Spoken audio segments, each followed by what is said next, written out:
কুমার ঘোষ পাথরঘাটা, বহরকুলি, কালনা, পূর্ব বর্ধমান থেকে পাঠিয়েছেন আরও একটি বার্তা। প্রিয় ভোরাই, তুমি বোধহয় জানো না দেবদাস স্যার বড় অনুভবী মানুষ। তার অনুভবের তুলাদণ্ডে ধরা পড়ে কত না সূক্ষ্মাতি সূক্ষ্ম মণিমুক্ত। নিজে জীবন বিজ্ঞানের শিক্ষক বলে কিনা জানি না, জীবনের রস রসায়ন আপন মনের মাধুরী মিশিয়ে যেভাবে ও ভাষায় প্রকাশ করেন, তাতে বিমূর্ত বস্তু মূর্ত হয়ে ধরা দেয় শিক্ষার্থীদের কাছে। মানুষ গড়ার এই নিপুণ কারিগর ভাষার মায়াজাল বিস্তার করে ছাত্রছাত্রীদের মনের মণিকোঠায় ভালোবাসার তাজমহল নির্মাণ করেন নিরন্তর।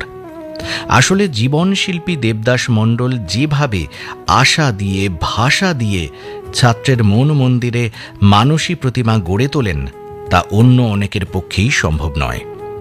সম্ভব নয় মননশীল দেবদাস স্যারের মতো যত্নশীল ও ভালোবাসায় জারিত ভাষা প্রয়োগ। যে সুললিত ভাষার ভেলায় ভেসে মনের সঙ্গে মনের মিল ঘটাতে, জীবনে জীবন যোগ করতে তিনি সক্ষম। রবীন্দ্রনাথ ঠাকুরের কথায়, জীবনে জীবন যোগ করা না হলে কৃত্রিম পণ্যে ব্যর্থ হয় গানের পসরা। আসলে দরদী দেবদাসদা অন্তর বাহিরে একজন বাংলা ভাষাপ্রেমিক, শুধু সহকর্মী হিসেবে নয়।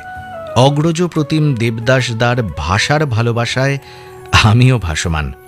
তার যে কোনো উপস্থাপনা মন্ত্রমুগ্ধের মতো শুনি আর করতলে বয়ান অবলম্বন করে ভাবি, তুমি কেমন করে গান করো হে গুণী।